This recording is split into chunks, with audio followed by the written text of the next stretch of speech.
2025 में भारत के संदर्भ में स्टेलर प्रोटोकॉल मुख्य रूप से दो अलग-अलग कॉन्सेप्ट को बताता है। स्टेलर मॉडल भारत का पहला स्वदेशी रिसोर्स एडिक्वेसी आरए मॉडल, जिसे सेंट्रल इलेक्ट्रिसिटी अथॉरिटी सीईए ने अप्रैल 2025 में पावर सिस्टम प्लानिंग को ऑप्टिमाइज करने के लिए लॉन्च किया था। Stellar blockchain cross border payment और एसेट टोकनाइजेशन के लिए एक ओपन सोर्स ब्लॉकचेन नेटवर्क, जिसका भारत में कानूनी तौर पर ट्रेड होता है, जिसमें 2025 के लिए बड़े नेटवर्क अपग्रेड की योजना है। यहाँ हर एक का ब्रेकडाउन दिया गया है।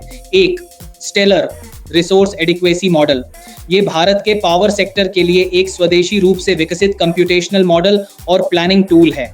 मकसद मॉडल, जिसका नाम एक लंबे टाइटल का शॉर्ट फॉर्म है, शायद short term electricity load forecast और जनरेशन और transmission expansion analytics for reliable operation या इसी तरह का। पावर सिस्टम जनरेशन, ट्रांसमिशन और एनर्जी स्टोरेज की लागत और प्लानिंग को ऑप्टिमाइज करने के लिए डिजाइन किया गया है। काम, यह सेंट्रल इलेक्ट्रिसिटी अथॉरिटी की मदद करता है। सीए और डीआईएसकॉम्स पावर डिस्ट्रीब्यूशन कंपनियां देश की तेजी से बढ़ती डिमांड को पूरा करने के लिए काफी बिजली बनाने की क्षमता पक्का करती है, जिसमें डिमांड रिस्पांस और सहायक सेवाओं जैसे फैक्टर पर विचार किया जाता है। 2025 संदर्भ, यह मॉडल अप्रैल 2025 में लॉन्च किया गया था और इसे साल 2034 से 30 तक नेशनल लेवल की पावर प्लानिंग के लिए एक्टिव रूप से इस्तेमाल किया जा रहा है। 2.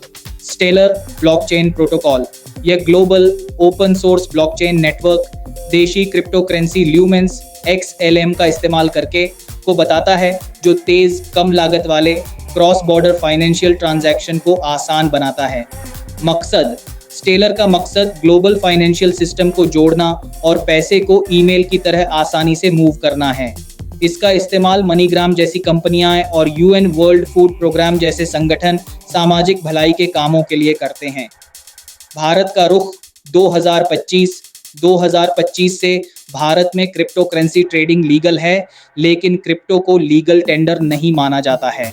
ट्रेडर्स को KYC AML नियमों का पालन करना होगा और उन पर 30% कैपिटल गेन टैक्स लगेगा और 1% TDS tax deducted at source. आप जेपे और फ्लिटपे जैसे कई भारतीय एक्सचेंज पर XLM खरीद सकते हैं।